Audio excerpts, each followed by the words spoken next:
What does it say about Lane Johnson and just how tough he is that he's going to put off surgery and rehab and try to be ready and available for you guys in the playoffs? Yeah, I mean, he's one of the toughest guys we've ever been around, and obviously says a lot about how he cares about his teammates, who he is as a teammate, and he's in pain. That he's just going to do whatever he needs to do to get himself ready to play, and that's for his teammates. So it speaks of his toughness and his desire to connect and how much all his teammates mean to him. What does it say that this team does struggle without him in the lineup? At least the last 14 games, I think you've won 3 of those without him in the lineup. I mean, what does that say about last 14? So how many were? Talk to me about that stat. Well, as far as sorry, media, because he missed what 2 or 3 last year. 3, and then before that, I wasn't even here, so I have no idea about that. Before that, obviously, he's a tremendous player, and every team's different. It's the same thing, I think, that I always answer was like, well, what does it mean more coming off of this game? Every team's different, every situation's different. Like someone said something to me, and going to Arizona, like, we haven't won here since 2001. I'm like, what the hell does that mean to me, right? Or what does that mean to this team or anything like that? And so, I guess what I'm saying is this is a completely different team. Obviously, the reason there are some of those things is because of how tremendous of a football player he is. But every team's different. Every game's different in that matter. We try not to get too wrapped up into that as far as, did you say 14? 14, but obviously, he will be missed because of how good he is. To me, you've heard me say it, like Lane's the best tackle in the NFL, and I said tackle. I didn't say right tackle. I said he's the best tackle in the NFL. So obviously, anytime you're missing one of your best players on the team, that's going to affect you. But we do have a lot of confidence in the guys, that will be backing him up, and we have a lot of good options in that as well. Where does Jalen Hurts stand right now? Yeah, we'll see. We'll see. We'll continue to see how he progresses throughout the week. Does he have a chance? Of course he does, because his body heals. His body just knows how to heal. He's a freak, and so we'll see what happens as the week progresses.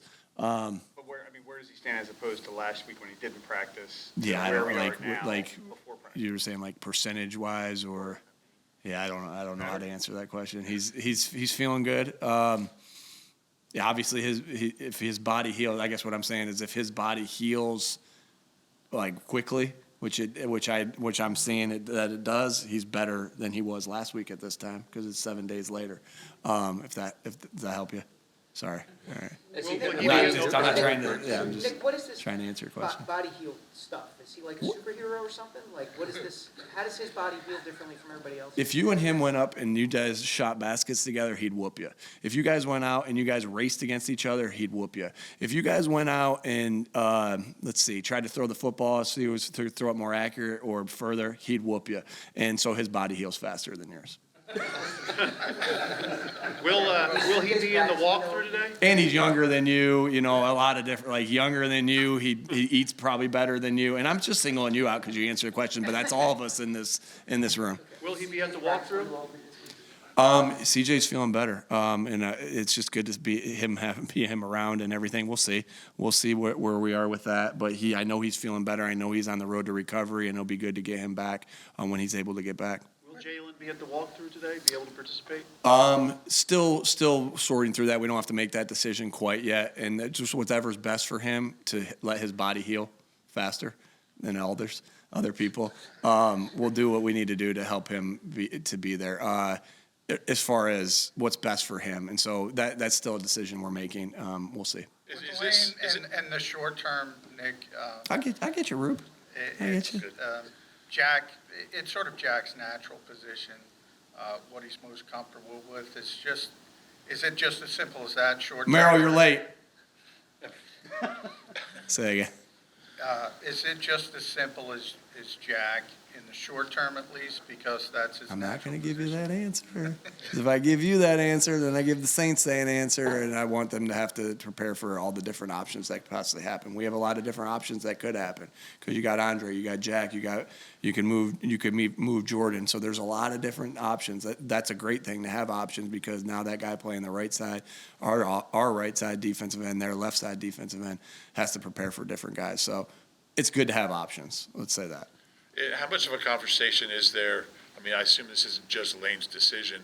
How much do the medical people come into play? Look, he can't make it worse. He can't do permanent damage or further damage. Yeah, good question, Rube. Like everything's like our guy. We got such guys that are so tough, and it's a combination of what John asked me. It's a combination of being tough and then just also not wanting to let anybody down, knowing how much so they're gonna and same with Jalen, like right, same with all these guys. They're gonna want to play through things that they might not be able to play. Like we're not doctors, they're not doctors, right? We have doctors, we have trainers, we have strength and conditioning staff. So it's all those come into play, right? It's what Lane's telling us, how he feels, what the doctors are telling us, how what could be worse, if could it be worse, could it be can they make it worse? All those different things are taken into play, and then my decision, really, Howie, myself. And the doctors have to decide what's best for the player and all, like, because, listen, of course we want Lane to play. Of course we want Jalen to play, but that I'll never do that in sacrifice of the player's health, right? And yes, it's good for the team, but again, never in for the player's health. Like that's why I thought it was kind of like cool what happened with the Dolphins, right? I don't know if I'm allowed to comment on it, but they care about. Like it's very clear that Mike McDaniel cares deeply about Tua's health, and that's cool, and that's how we are. It's first about making sure that our players are healthy, and that doesn't happen unless you're connected with your guys, like and because if they were just guys to you, then you'd be like, yeah, get them, can you play? Go. When you're connected to them, you deeply care about their health and what they and their well-being. So is it? Can I just follow up? Can I just follow up real quick? So, is it safe to say that decision for Lane to play whenever you guys do open in the playoffs hasn't been made yet? Yeah, because you just never know what's gonna happen. Like again, we don't ever put a timetable on anybody, and so we'll see where we're at when we're there. So what are the doctors and trainers saying about the risk of Yeah, further I'm not of gonna an get into that abdominal with you, tear and Tim. how effective he can be when he's in the lineup? Yeah, I won't get into all that with you as far as what conversations are having in the again, what I will tell you is, like I kind of always say with injuries, I'll always keep the private conversations private, things like that, in-house, and then when he's ready to play, his body's ready to play, he'll be out there playing. Some of the crazy catches that Devonta has been making, on the sidelines or to go up and getting him. In your, mental memory of all these receivers that you've been around, is there anybody who reminds you of or anything like that? No, he's very unique. Man, that catch he made on the sideline, he can just turn his body better than you and I can turn our bodies. I'm sorry to keep going back to that. Like You have not it's seen me turn my body.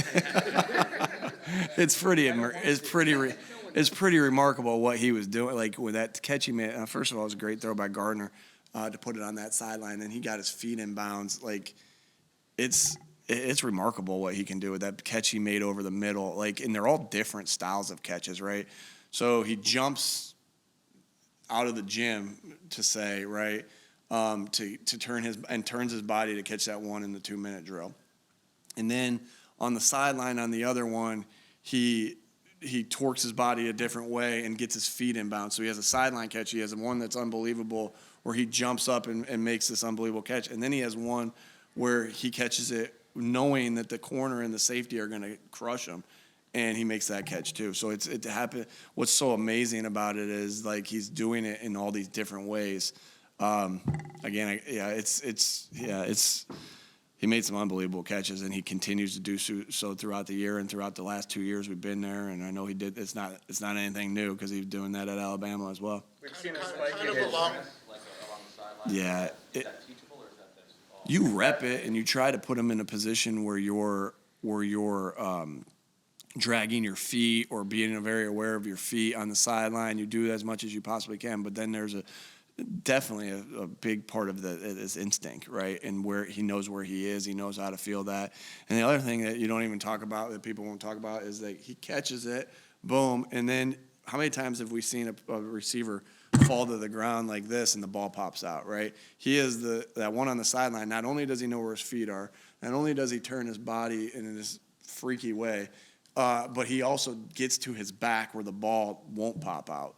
Which again, are all things that you teach, but you got to go out and do it. And so there's a ton of instincts, and like that's what I've always admired about Devonta is how instinctive of a football player he is, how high his football IQ are, all those different things. So along those lines, like what kind of makes Devonta and AJ such a good tandem? I mean, beyond their individual talent, obviously, but just the way they work. When you have two guys, I think what's really unique.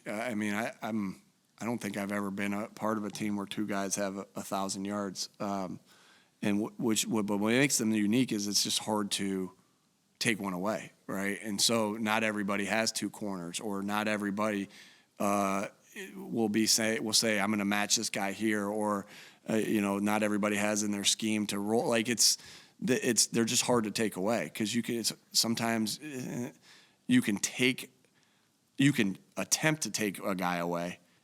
But like when you have two of them, it makes okay, you're taking that guy away, you can work here, right? And then really we have three in the sense of we have Dallas as well, that are very unique guys. As far as turnovers, it's something you highlight and drill each week. So how do you respond to 7 turnovers in 2 games? Yeah, first of all, you're pissed, right? You're pissed because it always starts of, hey, with us as coaches, we're always going to look at ourselves first.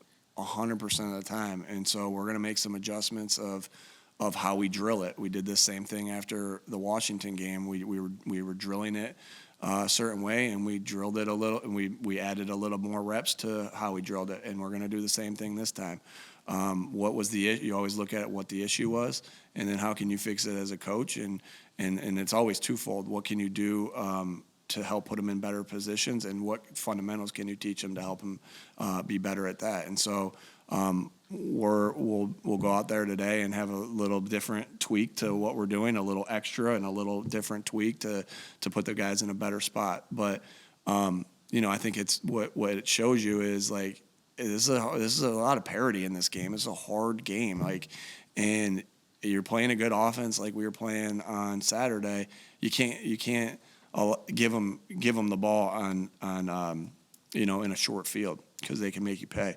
And so again, I give the Cowboys credit. I give the teams that are able to force us into turnovers credit because they're forcing them too. But we just got to be better at coaching, and then we got to go out and execute the little bit of different fundamentals and the additional work that we're doing. Nick, 2 more, and the locker room's open. On sort of a micro level to that turnovers, Miles was pretty upset when he put that one on the ground. He had such success, 13 games, and then 2 in a row.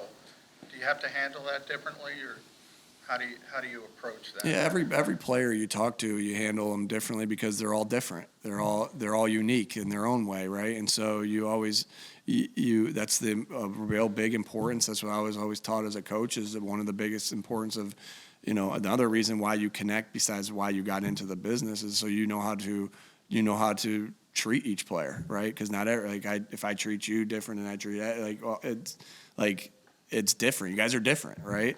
Now you guys always sit next to each other right there, but you guys are different, and all the players are different. So every player in that scenario, in a scenario like that, first of all, we're all going to want things back, right? We all understand that too. I want plays back. I know the players are going to want plays back, and so you understand that. And then it's really about getting. The only thing that matters at the end of the day is that you get better from it. Two things: that you get better from it, and and the player knows that you believe in them still. And obviously Miles has had a tremendous year. He's done unbelievable things this year, career year for him. We sure as hell still believe in him, and I know he believes in himself still. And we'll like I said to Zach, we'll get better at how we coach the things, and we'll get better from it. What do you think of this Saints team coming up?